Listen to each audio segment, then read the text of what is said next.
Welcome back. کل جب یہ اعلان کیا گیا کہ پاکستان کی دفاعی کمیٹی کابینہ کی دفاعی کمیٹی نے یہ فیصلہ کیا ہے کہ شمسی ایئر بیس کو فوری طور پہ امریکی فوجیوں سے خالی کرا لیا جائے گا، عام پاکستانی سن کے حیرت زدہ رہ گیا، کیونکہ اس کے علم میں یہ بات نہیں تھی کہ پاکستان کی سرزمین پر کوئی امریکی فوجی اڈہ موجود ہے۔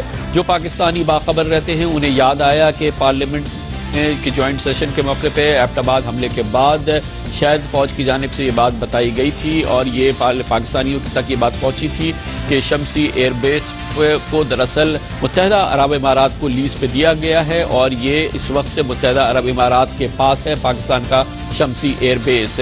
لیکن اب یہ اطلاع کہ امریکی فوجی اڈہ وہاں قائم تھا، امریکیوں سے کہا گیا ہے کہ وہ فوری طور پہ اس کو خالی کریں، اس میں پاکستانیوں کے ذہن میں مزید سوالوں نے جنم دیا ہے۔ سب سے اہم سوال یہ ہے کہ آخر یہ پاکستان کی سرزمین کے پہ ایک فوجی ایئر بیس کیوں متحدہ عرب امارات کو کرائے پہ دیا گیا تھا، اور کیا یہ ممکن ہے یا ہمیں اس کی کوئی مثال ملتی ہے کہ سرزمین پاکستان پر یا کسی ملک کی سرزمین پر پہلے تو کوئی فوجی ہوائی اڈہ کسی دوسرے ملک کو کرائے پہ دیا جائے اور پھر وہ دوسرا ملک کسی تیسرے ملک کو اس کو کرائے پہ دے دے؟ یعنی کہ پاکستان نے اگر متحدہ عرب امارات کو استعمال کرنے کے لیے فوجی اڈہ دیا تو متحدہ عرب امارات نے امریکہ کا فوجی اڈہ وہاں قائم کرا دیا۔ یہ اپنی نوعیت کا ایک عجب واقعہ ہے، اور اس کی مزید اطلاع آج ملی ہے جب ایوان صدر سے اطلاعات آئی کہ متحدہ عرب امارات کے وزیر خارجہ نے آج صدر آصف علی زرداری سے ملاقات کی اور ان سے درخواست کی کہ پاکستان میں شمسی ایئر بیس کو متحدہ عرب امارات کے پاس رہنے دیا جائے اور وہاں پہ امریکی فوجی اڈہ قائم ہی رہنے دیا جائے۔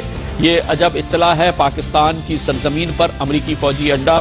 اس سلسلے میں جو باخبر پاکستانی ہیں وہ جانتے ہیں کہ اس سے پہلے بھی کئی بار امریکہ کی جانب سے کہا جا چکا ہے کہ جو ڈرون حملے ہوتے ہیں پاکستان کے قبائلی علاقوں میں یا دوسری جگہوں پہ، اس کے لیے ڈرون پاکستان کی سرزمین سے بھی اڑتے ہیں اور پاکستان کی سرزمین سے اڑنے والے یہ ڈرون پاکستانیوں پر ہی حملہ کرتے ہیں۔ اس سلسلے میں ایک بہت بڑا اعلان کیا تھا امریکہ میں سینٹ کی انٹیلیجنس کمیٹی کی سربراہ نے، جنہوں نے کانگریس کی ایک ہیئرنگ میں کہا تھا کہ جو ڈرون حملے پاکستان کے اندر ہوتے ہیں دراصل وہ پاکستان کی ہی سرزمین سے اڑتے ہیں۔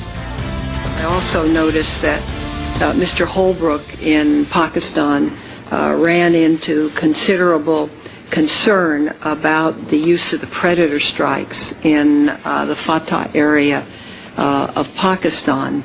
And yet, as I understand it, these are flown out of a Pakistani base.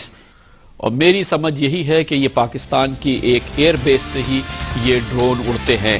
Pakistan کی پارلیمنٹ کو اس کا پتہ ہے، پاکستان کے عوام کو اس پورے معاملے کا پتہ ہو نہ پتہ ہو، یہ ہم پوچھتے ہیں۔ پارلیمنٹ کی ایک کمیٹی ہے جو کہ قومی سلامتی کے امور کے لیے بنائی گئی ہے، اس کے 3 معزز اراکین ہمارے ساتھ موجود ہیں۔ ان میں شامل ہیں عوامی نیشنل پارٹی سے تعلق رکھنے والے جناب افراسیاب خٹک، جماعت اسلامی سے تعلق رکھنے والے جناب پروفیسر خورشید احمد، اور پاکستان پیپلز پارٹی شیرپاؤ سے تعلق رکھنے والے جناب آفتاب احمد خان شیرپاؤ۔ افراسیاب صاحب، پہلے تو آپ یہ بتا دیجئے گا کہ آپ نیشنل سیکیورٹی کمیٹی کے ممبر ہیں پارلیمنٹ کی، شمسی ایئر بیس کے بارے میں آپ کی کیا معلومات ہے؟ بدقسمتی سے معلومات نہیں تھی۔ میں نیشنل سیکیورٹی کمیٹی کی جو پارلیمانی کمیٹی ہے نیشنل سیکیورٹی کی، اس کو یہ اطلاع نہیں دی گئی تھی۔ یہ پہلی بار ایبٹ آباد کے واقعات کے بعد جب ہماری عسکری قیادت پارلیمنٹ آئی تھی، وہاں جو بریفنگ دی گئی تھی اس سے ہمیں پتہ چلا کہ وہاں پہ امریکی بیس ہے۔ پروفیسر خورشید صاحب، آپ کے علم میں تھا کہ پاکستان کی سرزمین پر ایک امریکی فوجی اڈہ قائم ہے؟ ہم نے بار بار سوال کیا ہے، ہمیشہ اس کا انکار کیا گیا کہ یہاں کوئی بیس نہیں۔ پہلی مرتبہ جوائنٹ سیشن میں پارلیمنٹ کے جو 2 مئی کے واقعے کے بعد 14 تاریخ ہوا تھا، یہ اعتراف کیا گیا کہ یہ بیس یو اے ای کو دیا گیا، امریکن یوز کر رہی ہے، لیکن اسے ڈرون اٹیک کے لیے استعمال نہیں کیا جا رہا۔ حالانکہ اب اس میں ہر ایک بات ثابت ہو گئی ہے کہ یہ پارلیمنٹ کو اور قوم کو دھوکہ دیا گیا ہے۔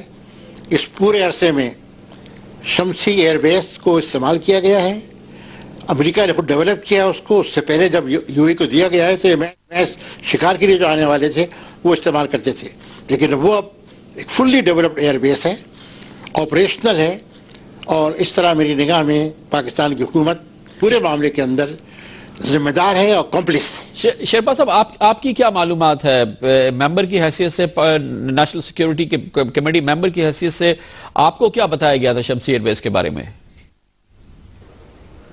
نہیں، یہ بالکل نہیں پہنچائی گئی، بلکہ جتنے بھی ہماری میٹنگز ہوئی ہیں اور جس میں عسکری قیادت وہاں پر موجود تھی، انہوں نے کبھی بھی شمسی ایئر بیس کا ذکر نہیں کیا کہ یہ فیسیلیٹی انہوں نے امریکہ کو دی ہوئی ہے، بلکہ جوائنٹ سیشن میں ایئر فورس نے یہ کہا کہ یہ چونکہ ابوظہبی کو گورنمنٹ آف ابوظہبی کو لیز کی گئی ہے تو یہ ان کی اس لحاظ سے لیز ان کی ہے تو رائٹ ان کا بنتا ہے۔ اس حد تک یہ جوائنٹ سیشن میں کہا گیا۔ نیشنل سیکیورٹی میٹنگ میں کوئی ایسی بات نہیں ہوئی۔ افروز صاحب، آپ کو کمیٹی کے ممبر کی حیثیت سے، حکمراں پارٹی کے ایک اہم رکن کی حیثیت سے، ایک نالجبل آدمی کی حیثیت سے آپ کے علم میں یہ بات ہے کہ پاکستان کی سرزمین سے ہی امریکی ڈرون طیارے اڑتے ہیں اور پاکستان کے شہریوں پر، پاکستان کے قبائلی علاقوں میں وہ بمباری کرتے ہیں؟ جی، ان میں سے بعض لوگوں کے بیانات آتے رہے ہیں، لیکن میں نہیں سمجھتا کہ حکومت کے ان کے کسی ذمہ دار آدمی نے یہ بات کی ہے۔ اگر حکومت کا آدمی یہ بات کرتا تو پھر ضرور ان سے پوچھا جا سکتا تھا۔ میرے نزدیک سینٹ کی انٹیلیجنس کمیٹی کے چیئرپرسن سے زیادہ کون امپورٹنٹ آدمی ہوگا؟ پروفیسر قریشی صاحب، آپ کو پتہ ہے یہ بات کہ یہ ڈرون پاکستان کی سرزمین سے ہی اڑتے ہیں؟ بالکل، انہوں نے بھی کہا ہے، امریکن میڈیا نے بھی کہا ہے، یہ پاکستانی حکومت اس کا انکار کرتی رہی ہے، لیکن اب یہ حقیقت ثابت ہو گئی۔ اور ساتھ ہی میں یہ بھی کہنا چاہتا ہوں کہ اس وقت جو کچھ ہوا ہے سلال بیس کے اوپر، 3 گھنٹے وہاں پر آپریشن ہوتا رہا ہے اور ہماری طرف سے کوئی کاؤنٹر اٹیک، ایئر فورس ہو رہی تھی۔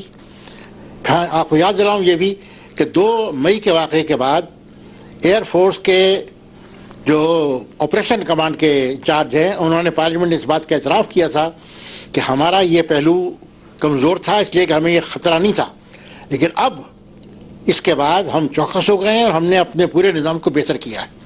لیکن آپ دیکھیے کہ آج 6 مہینے کے بعد کس طریقے سے 1 بار نہیں 2 بار ان کے فوجی آئے ہیں۔ نہ صرف یہ کہ انہوں نے بیس پر حملہ کیا ہے، بلکہ بیس پر حملے کے بعد مدد کے لیے جو نوجوان دوسری یونٹ سے آ رہے تھے ان کو راستے میں مارا ہے، 7 افراد ان میں مارے گئے۔ تو یہ کھلی جنگ ہے ہمارے خلاف۔ کب تک ہم یہ دھوکہ دیتے رہیں گے اپنے آپ کو اور امریکہ کو؟ میری نگاہ میں اس کے علاوہ کوئی راستہ نہیں ہے کہ فی الفور ہم امریکہ سے تعاون کو ختم کریں، ہمت کریں، اپنی قوم کو ساتھ لیں اور اپنی آزادی اور اپنی عزت کا مسئلے کا حفاظت خود کریں، اور ساتھ ہی UN میں اس مسئلے کو اٹھائیں، بین الاقوامی محاذ پر اس کو اٹھائیں۔ یہ ہمارے ساتھ جو زیادتی ہو رہی ہے، اسے ڈو مور کا جو مطالبہ تھا وہ یہاں تک پہنچا دیا ہے، اب اسے ختم ہو جانا چاہیے۔ شیرپا صاحب، ڈرون آپریشنز پاکستان کی سرزمین سے، اس حوالے سے آپ کو کیا پتہ چلا ہے؟ یہ تو اندازہ ویسے لوگوں کو تھا، لیکن پریزمپشنز تھیں، اور حکومت کی طرف سے یا عسکری قیادت کی طرف سے ہمیں اس کے بارے میں نیشنل سیکیورٹی کمیٹی کو آگاہ نہیں کیا گیا۔ پارلیمنٹ کو پتہ نہیں، پارلیمنٹ کے اراکین کو پتہ نہیں، حکومت نے کس طرح سے یہ فیصلہ کیا کہ اگر یہ جنرل پرویز مشرف کے دور میں یہ فیصلہ ہوا تھا تو آخر موجودہ جمہوری منتخب حکومت نے، منتخب پارلیمنٹ نے یہ اس سلسلے میں کیا عمل کیا کہ شمسی ایئر بیس اگر وہ امریکہ کے پاس تھا یا متحدہ عرب امارات کے پاس تھا، وہ اب امریکہ کے فوجی اڈے کے طور پہ استعمال ہو رہا تھا، تو منتخب حکومت، منتخب پارلیمنٹ، جمہوری حکومت یہ کیا کر رہی تھی؟ ڈکٹیٹرشپ کے ایک فیصلے کے بعد یہاں کیوں خاموشی تھی؟ پارلیمنٹ کیوں اس بارے میں اس کے پاس معلومات نہیں تھی؟ وہ کچھ کیوں نہ کر سکی؟ یہ وہ سوال ہے جس کے جواب پاکستان کے 18 کروڑ عوام ضرور جاننا چاہیں گے۔ لیتے ہیں کمرشل بریک اور اس کے بعد ذکر کریں گے کہ حملہ تو ہو گیا، مگر اس حملے کے نتیجے میں ایک چیز ہو گئی ہے کہ فی الحال بات نہیں ہو رہی کہ NRO نظر ثانی کیس کے سپریم کورٹ کے فیصلے کے بعد حکومت کب خط لکھے گی سوئس اتھارٹیز کو کہ وہاں پہ موجود منی لانڈرنگ کے کیسز کو شروع کیا جائے، کب میمو گیٹ تحقیقات باقاعدہ طور پہ شروع ہوگی، سپریم کورٹ آف پاکستان میں اس سلسلے میں کب کارروائی شروع ہوگی، کیا سب کچھ اس بوجھ تلے، اس حملے کے بوجھ تلے دب گیا ہے؟ یہ پوچھیں گے ہم کمرشل بریک کے بعد۔